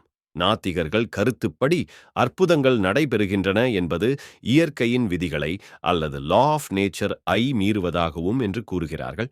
அற்புதங்களை நம்புவது பகுத்தறிவற்றது மற்றும் மூட நம்பிக்கையாகும். இன்றைய கிறிஸ்தவ உலகத்தில் அற்புதங்கள் என்று சாட்சி கூறப்படுபவையெல்லாம் பொய், ஏமாற்றுத்தனம், பித்தலாட்டமாகும். இதில் விஞ்ஞானபூர்வமாக எந்த ஆதாரமும் இருக்காது. பெரும்பாலும் கல்வியறிவு இல்லாதவர்கள் உணர்ச்சி வசப்பட்டு தங்களுக்கு நடந்தவைகளை பெரிதும் மிகைப்படுத்தி அற்புதங்கள் நடந்ததாக சாட்சி கூறுகிறார்கள் என்கின்றனர். ஆத்திகர்கள் கருத்துப்படி இயற்கைக்கு அப்பால் நடைபெறும் எந்த ஒரு காரியமும் அற்புதமாகும். அற்புதங்கள் நடைபெறுவது கடவுள் இருக்கிறார் என்பதை உறுதிப்படுத்துகிறது. அற்புதங்களில் இயற்கை விதிகள் மீறப்படாமல் இருக்கலாம். ஏனென்றால் இயற்கை விதிகளை விஞ்ஞானிகளால் முழுமையாக புரிந்து கொள்ள முடியவில்லை. கடவுள் இயற்கை விதிகளுக்கு உட்பட்டும் இயற்கைக்கு அப்பாற்பட்டும் செயல்பட முடியும் என்று நம்புகிறார்கள். அற்புதங்கள் நடைபெறுவது கடவுளின் தலையீடாகும். கடவுளின் செயல்பாடுகள் மனிதர்களின் அறிவுக்கு அப்பாற்பட்டவை. இயற்கைக்கு உட்பட்டும் இயற்கைக்கு அப்பாற்பட்டும் கடவுள் தனது வல்லமையை வெளிப்படுத்துகிறார். இயற்கையை படைத்த கடவுள் அதன் விதிகளை மீறியும் செயல்பட முடியும். ஆகவே கடவுள் இருக்கிறார் என்று கூறுகின்றார்கள். அற்புதங்களைப் பற்றிய மதிப்பீடு. கடவுள் சர்வ வல்லமையுள்ளவர் என்றால் அவரால் இயற்கையின் விதிகளை மாற்றியமைக்க முடியும். இருப்பினும் இத்தகைய மீறல்களை அவர் அடிக்கடி செய்ய மாட்டார். அவ்வாறு செய்தால் அது அறிவியல் முன்னேற்றம் மற்றும் மனிதர்களின் சுய விருப்பத்திற்கு இடையூறு விளைவிக்கும். கடவுள் இந்த பிரபஞ்சத்திற்கு உள்ளேயும் வெளியேயும் இருந்து செயல்படுகிறார். ஏனெனில் அவர்தான் இந்த பிரபஞ்சத்தை படைத்தவர். ஆகவே இயற்கை விதிகளை மீறும் ஆற்றல் கொண்டவர். கடவுள் ஒன்றுமில்லாதவற்றிலிருந்து ஒன்றை உருவாக்கும் வல்லமை கொண்டவர் என்று சங்கீதம் 114:8 கூறுகிறது. எனவே அற்புதங்கள் என்பது வினை மற்றும் எதிர்வினை விதிகளை மீறுவதில்லை. அவை இயற்கையை மீறும் காரணத்தையும் கொண்டுள்ளன என்பது குறிப்பிடத்தக்கது. கடவுள் இயற்கை விதிகளுக்குள் இருந்தால் இயற்கை விதிகள் நிலையானவை, மாறாதவை. ஆனால் அவர் இயற்கை விதிகளுக்கு அப்பாற்பட்டவர். இந்த பிரபஞ்சத்திற்கு அப்பால் இருந்து ஏதாவது ஒரு காரியம் நடக்க காரணமாக இருக்குமேயானால் அற்புதங்கள் நடைபெறும் சாத்தியங்கள் இருக்கத்தான் செய்கின்றன. தற்கால நவீன அறிவியல் யுகத்தில் இயற்கையின் விதிகள் பற்றிய நமது புரிதலில் சில தவறுகள் இருக்கின்றன என்று தற்கால அறிவியல் விளக்குகிறது. நாம் 21ஆம் நூற்றாண்டின் உச்சபட்ச தொழில்நுட்பத்தில் இருந்தாலும் இந்த பிரபஞ்சம் எவ்வாறு சீராக இயங்கிக் கொண்டிருக்கிறது என்பது பற்றி விஞ்ஞானி களுக்கு முழுமையாக தெரியவில்லை. இயற்கையின் அடிப்படை மட்டத்தில் சீரற்ற தன்மையை குவாண்டம் இயந்திரவியல் சுட்டி காண்பிக்கின்றது. தீமை ஈர்ப்பு வாதம் அல்லது argument of evil and suffering. மனிதர்கள் அழிந்து கொண்டிருக்கும் போது கடவுள் எங்கே? கடவுள் சர்வ வல்லமையும் நன்மைகள் செய்யக்கூடியவராக இருக்கும்போது இன்னமும் இவ்வுலகில் தீமைகள் இருப்பது ஏன்? கடவுள் நல்லவராக இருக்கும்போது எப்படி மனிதர்களுக்கு துன்பங்களையும் தீமைகளையும் அனுமதிக்கிறார்? இவை கடவுள் இருப்பதை சந்தேகிக்க வைக்கின்றன. நாத்திகர்கள் கூறும்போது கடவுள் எல்லாம் வல்லவர், எங்கும் இருப்பவர், எல்லாம் அறிந்தவர் என்று ஆத்திகர்கள் கூறுகிறார்கள். ஆனால் கடவுள் எல்லாவற்றையும் அறிந்திருந்திருப்பவரானால் இவ்வுலகில் தீமைகளையும் அழிவுகளையும் தடுத்திருக்க வேண்டும். கடவுள் எங்கும் இருப்பவரானால் இவ்வுலகில் பசி, பஞ்சம், பட்டினி, யுத்தம் மூலம் மக்கள் அழிந்து கொண்டிருப்பதை காணாதவர் போல் இருக்கிறார். கடவுள் சர்வ வல்லமை கொண்டவராக இருப்பாரானால் இவ்வுலகில் காணப்படும் தீமைகள், வேதனைகள், அழிவுகள் எல்லாவற்றையும் தடுத்து நிறுத்தியிருக்க வேண்டும். ஆனால் தீமைகள் இருந்து கொண்டுதான் இருக்கின்றன. ஆகவே கடவுள் என்று ஒருவர் இல்லை என்று வாதிடுகிறார்கள். இதற்கு பதில் கொடுக்கும் ஆத்திகர்கள், இவ்வுலகில் தீமைகள் இருப்பது என்பதே கடவுள் இருக்கிறார் என்பதை நிரூபிக்கிறது என்று பதிலளிக்கிறார்கள். மனிதர்களை படைத்த கடவுள் அவர்களை இயந்திர மனிதர்களாக படைக்காமல் சுய சித்தம் கொண்டவர்களாகவும் சரியானதை தேர்வு செய்யும் உரிமையை கொடுத்திருக்கிறார். ஆகவே மனிதர்களின் செயல்பாடுகளில் எப்பொழுதும் தலையிடுவதில்லை என்று ஆதியாகமம் 6-3-8 கூறுகிறது. மனிதர்கள் தீமையானவைகளை தேர்ந்தெடுப்பதினால் இவ்வுலகில் தீமைகள் மற்றும் அழிவுகள் நடக்கின்றன என்று ஆதியாகம் 11:1-9 கூறுகிறது. இதற்கு கடவுள் அல்ல, மனிதர்களே பொறுப்பாவர் என்று கூறுகிறார்கள். கடவுளின் நீதி அல்லது தியோடிசி. தியோடிசி என்ற கிரேக்க வார்த்தையானது தியோஸ் மற்றும் டைக் ஆகிய 2 வார்த்தைகள் மூலமாக கடவுளின் நீதி என்று பொருள்படுகிறது. இது இவ்வுலகில் காணப்படும் துன்பங்களுக்கு விடையளிப்பதாக இருக்கிறது. இவ்வுலகில் தீமையை அனுமதிப்பதன் மூலம் கடவுள் நீதியை நிலைநிறுத்துகிறார். ஒருவேளை மனிதர்கள் தீங்கு செய்வதை கடவுள் தடுத்து நிறுத்தியிருந்தால் அவர் மனிதர்களிடம் படைத்திருந்த தார்மீக உரிமையில் தலையிட்டு அவர்களை மனித இயந்திரமாக வைத்திருப்பதற்கு சமமாகிவிடும். நன்மை அல்லது தீமை என்று பிரித்து அறியக்கூடிய தார்மீக சமநிலை கொண்டவர்களாகவே மனிதர்களை கடவுள் படைத்திருக்கிறார் என்று யாக்கோபு 1:13-15 கூறுகிறது. இவ்வுலகில் தீமையை அனுமதிப்பதற்கு கடவுளுக்கு காரணங்கள் உள்ளன. மனிதர்கள் எடுக்கிற ஒவ்வொரு முடிவும் குடும்பத்தில், திருச்சபையில், சமுதாயத்தில், தேசத்தில் நேர்மறையாகவோ அல்லது எதிர்மறையாகவோ பெரிய தாக்கத்தை ஏற்படுத்துகிறது. இவை எதிர்மறையான தாக்கத்தை ஏற்படுத்தும் போது அதை கட்டுப்படுத்த கடவுள் தீமையை அனுமதிக்கிறார். ஏனெனில் இந்த பிரபஞ்சத்தையும் உயிரினங்களையும் படைத்த கடவுள்தான் தீமையையும் படைத்திருக்கிறார். இவை தோல்விகளாக, குடும்ப உறவு இழப்புகளாக, பொருளாதார இழப்புகளாக, விபத்துகளாக, உயிரிழப்புகளாக, இயற்கை பேரழிவுகளாக இருக்கலாம். ஏசாயா 54:56, ஆமோஸ் 3:6, 1 சாமுவேல் 18:10, யாத்ராகமம் 9:33, உபாகமம் 11:17, சங்கீதம் சூரியம் 18:12, 13, யோபு 25:2. தீமைகள் இல்லாவிட்டால் நன்மைகளின் அருமை தெரியாமல் போய்விடும் என்பதால் தார்மீக முழுமைக்கு, அதாவது மாரல் பர்ஃபெக்ஷனுக்கு தீமைகள் அவசியமாகிறது. இது கடவுள் இருப்பதை உறுதிப்படுத்துகிறது. கசப்பான உண்மைகள். ஒருவேளை பாடுகள், துன்பங்கள், தீமைகள், அழிவுகள் இல்லாத இவ்வுலகத்தை கடவுள் படைத்திருந்தால் மனிதர்களின் செயல்பாடுகள் முக்கியத்துவம் பெறாமல் இருந்திருக்கும். இது ஒரு விளையாட்டு பொம்மை போன்ற உலகமாக இருந்திருக்கும்.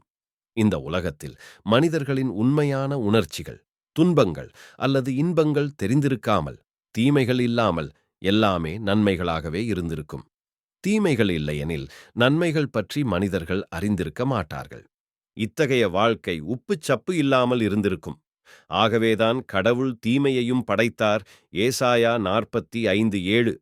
சில நல்ல நோக்கங்களுக்காக சில நேரங்களில் தீமைகளை அனுமதிக்கிறார் என்பதை மறுக்க முடியாது. பாடுகளுக்கு முக்கியத்துவம் கொடுக்கவே தீமையை அனுமதித்துள்ளார். நோக்கமில்லாத பாடுகளை கடவுள் அனுமதிப்பதில்லை. மனிதர்கள் தங்கள் சுதந்திரத்தை தவறாக பயன்படுத்திவிடக் கூடாது என்பதற்காகவே அவற்றை கட்டுப்படுத்த தீமைகளையும் படைத்துள்ளார். இது கசப்பான உண்மையாகும். தீமைக்கான கடவுளின் நோக்கங்களில் சிலவற்றை நாம் அறிவோம். பெரிய தீமைகளைப் பற்றி எச்சரிக்க கடவுள் தீமையை பயன்படுத்துகிறார். வலி நம்மை சுய அழிவிலிருந்து காக்கிறது. சில சந்தர்ப்பங்களில் தீமை அதிக நன்மையை கொண்டுவர உதவுகிறது. சில தீமையை அனுமதிப்பது தீமையை வெல்ல உதவுகிறது. நாம் தீமைகளை அனுபவிக்கும்போது கடவுளும் துன்பப்படுகிறார். அதே வேளையிலும் ஆறுதல் படுத்துகிறார், நம்பிக்கையும் தருகிறார். ஒருவேளை இவைகள் இவ்வுலகத்தில் கிடைக்கவிட்டாலும் வரவிருக்கும் உலகத்தில் கொடுக்கிறார் என்பதுதான் ஆறுதலான செய்தியாகவும் வெளிப்படுத்தின விசேஷம் 1 முதல் 27 வரை. ஆகவே இக்காலத்தில் நாம் பாடுகளை அனுபவித்தாலும் கிறிஸ்துவுக்குள் நிலைத்திருப்போம். விஞ்ஞானத்தின் மூலம் கடவுள் இருப்பதை நிரூபிக்க முடியுமா? விஞ்ஞானத்தை பொறுத்தவரை எந்த ஒரு கண்டுபிடிப்பையும் நிரூபிக்க சில வழிமுறைகள் தேவை. கேள்வி எழுப்புதல். ஒரு கேள்வியை கேட்பதன் மூலம் அறிவியலின்படி ஒரு ஆராய்ச்சி செய்வதன் முதல் படியில் நீங்கள் கால் பதித்து விட்டீர்கள். ஆய்வு செய்தல். அந்த கேள்விக்கான பதிலை ஆராய முற்காலத்தில் இதே கேள்வியை எழுப்பியிருக்கிறார்களா, அதற்கு பதில் ஏதும் கண்டுபிடித்துள்ளார்களா என்ற வரலாற்று பின்புலத்தை அறிந்திட வேண்டும். கருதுகோள். இரண்டாவது படியில் கற்றுக்கொண்ட தகவலின் அடிப்படையில் ஒரு அறிவார்ந்த அல்லது தர்க்க ரீதியான கருதுகோளை நிறுவ வேண்டும். பரிசோதனைகள்.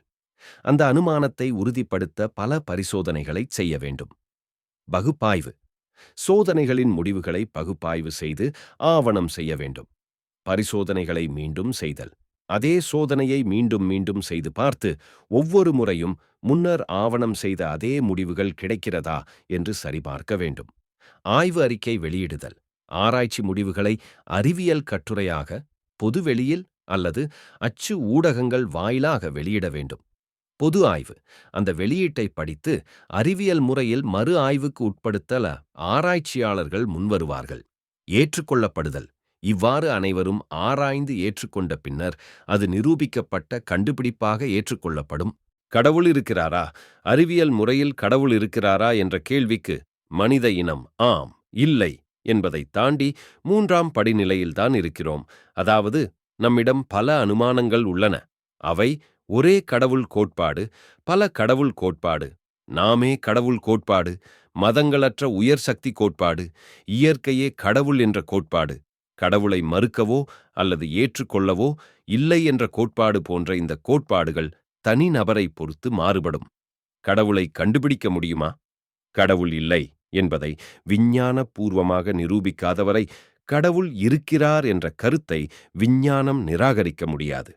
நம்முடைய அறிவினால் கடவுளை கண்டுபிடிக்க முடியுமானால் அவர் கடவுளாக இருக்க முடியாது. ஏனெனில் நம்முடைய அறிவு குறைவுள்ளது. 1 கொரிந்தியர் 13.9. கடவுளின் படைப்பு மனித அறிவுக்கு ஆச்சரியமாக இருக்கிறது.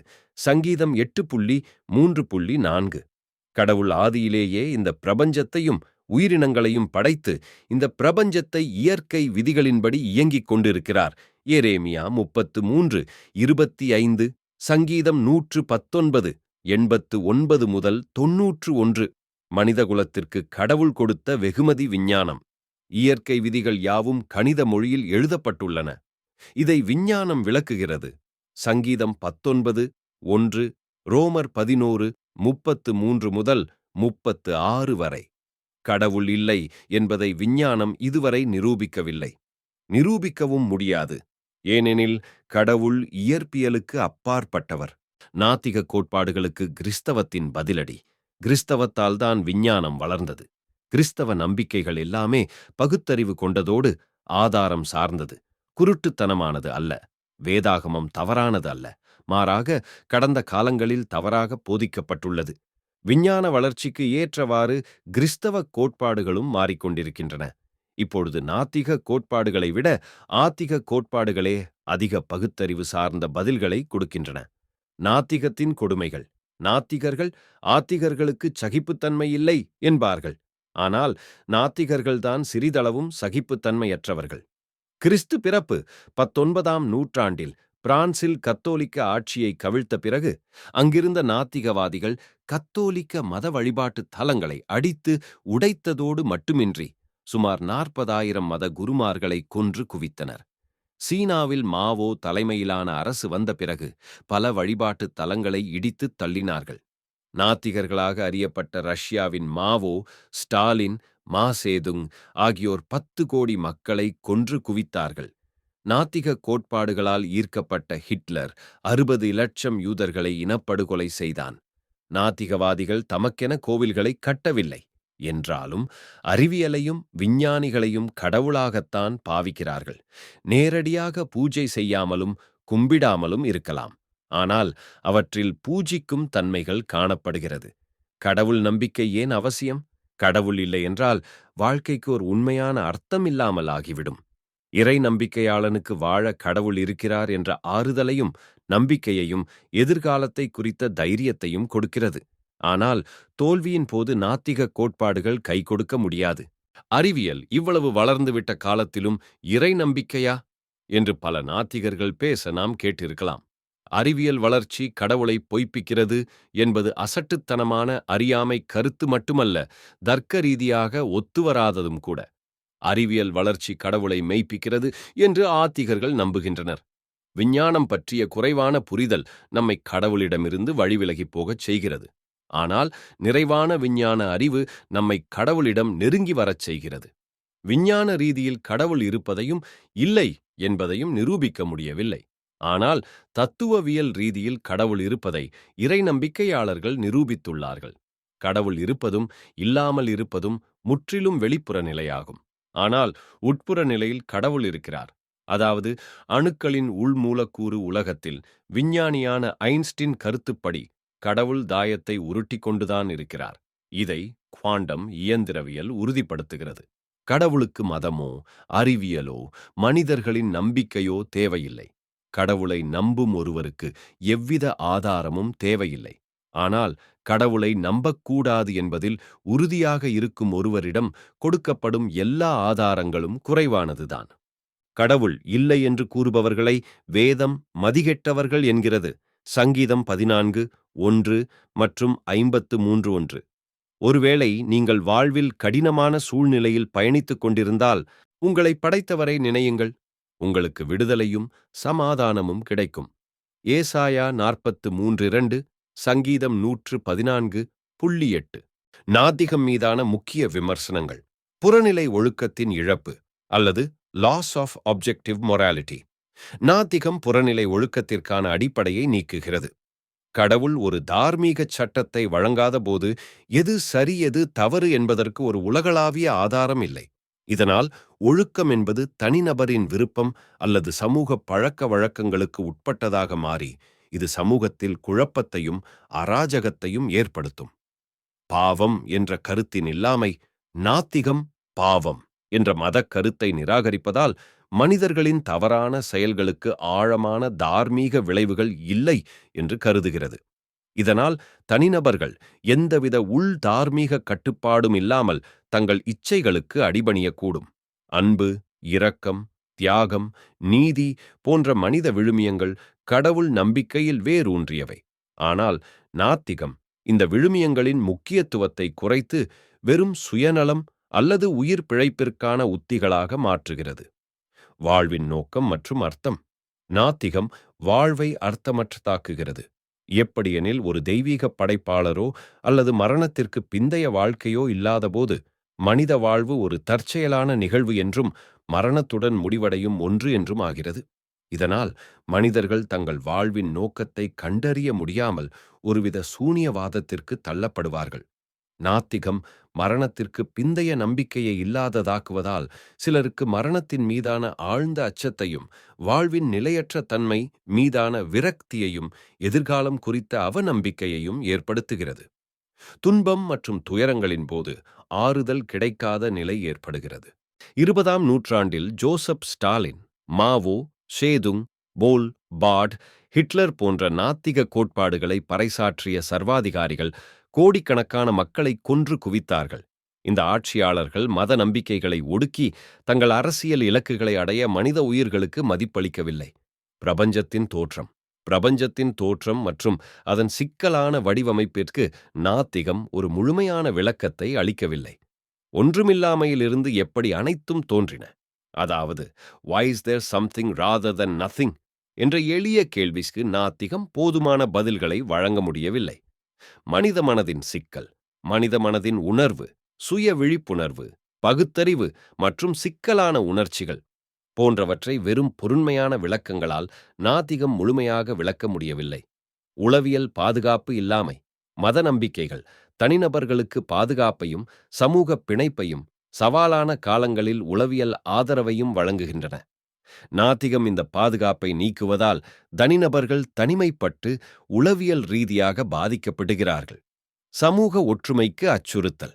மதம் பெரும்பாலும் சமூக ஒற்றுமைக்கும் பொதுவான விழுமியங்களுக்கும் சமூக நெறிமுறைகளுக்கும் ஒரு அடிப்படையாக செயல்படுகிறது. நாத்திகம் இந்த பொதுவான அடித்தளத்தை நீக்குவதால் சமூகங்கள் பிளவுபடலாம் அல்லது ஒற்றுமையற்றதாக மாறலாம். நாத்திகம் மீதான இந்த விமர்சனங்கள் மதம், தத்துவம், ஒழுக்கம் மற்றும் மனித இயல்பு பற்றிய ஆழமான கேள்விகளை எழுப்புகிறது. கடவுள் இருக்கிறாரா? ஒரு கல்லூரி பேராசிரியர் தனது மாணவர்களிடம் கடவுள் இருக்கிறாரா என்ற கேள்வியை கேட்டபோது ஒரு மாணவன் எழுந்து கடவுள் இருக்கிறார் என்கிறான். அதற்கு பேராசிரியர், நன்மையே உருவான கடவுளால் உருவாக்கப்பட்ட இந்த உலகத்தில் ஏன் தீமையும் துன்பங்களும் நிறைந்து காணப்படுகின்றன? ஆகவே கடவுள் ஒரு தீயவர் என்று தீர்மானித்துக் கொள்ளலாமா? எனக்கா கேட்டபோது அந்த மாணவர் பதில் கூற இயலவில்லை. கடவுள் இல்லை, கடவுள் நம்பிக்கை என்பது ஒரு தவறான கருத்து என்றார் பேராசிரியர். உடனே மற்றொரு மாணவன் எழுந்து பேராசிரியரை பார்த்து, உங்களை ஒரு கேள்வி கேட்கலாமா என வினவினான். கேள் என்றார் பேராசிரியர். குளிர் என ஒன்று இருக்கிறதா என்று கேட்டான் மாணவன். குளிர் இருக்கிறது. குளிரை நீ உணர்ந்தது இல்லையா என ஏளனம் செய்தார். அதற்கு மாணவன், உண்மையில் இயற்பியலின் விதிப்படி குளிர் என ஒன்று இல்லை. வெப்பமில்லாத நிலையைத்தான் நாம் குளிர் என்று கருதுகிறோம் என்றான். மீண்டும், இருள் என ஒன்று உள்ளதா என்று தொடர்ந்த மாணவனுக்கு, நிச்சயம் உள்ளது என்றார். மீண்டும், நீங்கள் கூறியது தவறு. இருள் என்ற ஒன்றுமில்லை. இருள் எனப்படுவது உண்மையில் ஒளி இல்லாத நிலை என்றும் இருளை உங்களால் அளவிட முடியாது என்றும் கூறினான் மாணவன். இறுதியாக, பேராசிரியரே, தீமை என ஒன்று உள்ளதா என்று வினவிய போது, நிச்சயம் உள்ளது என்றார். இதற்கு அந்த மாணவன், தீமை என்ற ஒன்றுமில்லை. கடவுள் தன்மை இல்லாததைத்தான் தீமை என்று அழைக்கிறோம். குளிர், இருள் போல தீமையும் கடவுள் தன்மை இல்லாததை குறிக்க நாம் பயன்படுத்தும் ஒரு சொல்லே தவிர தீமையை கடவுள் உருவாக்கவில்லை. மனிதனிடம் கடவுள் தன்மை இல்லாததால் வரும் விளைவே தீமை என்று கூறி அமர்ந்தான்.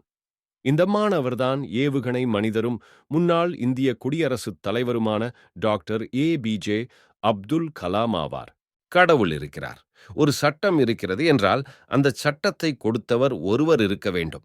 விதிகள் இருக்கின்றன என்றால் அவற்றை கொண்டு ஆட்சி செய்பவர் ஒருவர் இருக்க வேண்டும்.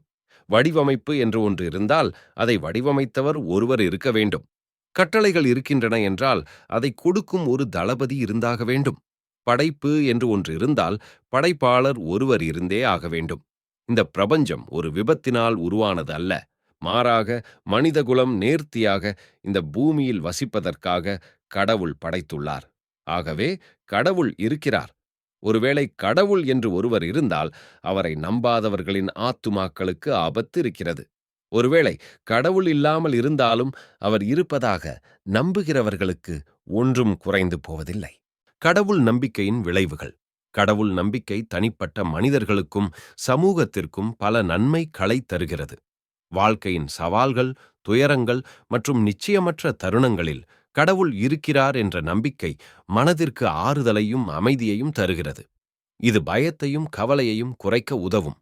கடவுள் நம்பிக்கை வாழ்க்கைக்கு ஒரு உயர்ந்த நோக்கத்தையும் அர்த்தத்தையும் கொடுக்கிறது. சிரமமான சூழ்நிலைகளில் கடவுள் நம்பிக்கை சவால்களை எதிர்கொள்ளவும் நம்பிக்கையையும் ஊக்கத்தையும் அளிக்கிறது. பொதுவாக கடவுள் நம்பிக்கை வலுவான சமூக பிணைப்புகளை உருவாக்குகின்றன. இது ஒற்றுமையுணர்வையும் ஆதரவு அமைப்புகளையும் வழங்குகிறது. மரணம் அல்லது அறியப்படாத எதிர்காலம் பற்றிய பயத்தை நீக்க கடவுள் நம்பிக்கை உதவுகிறது.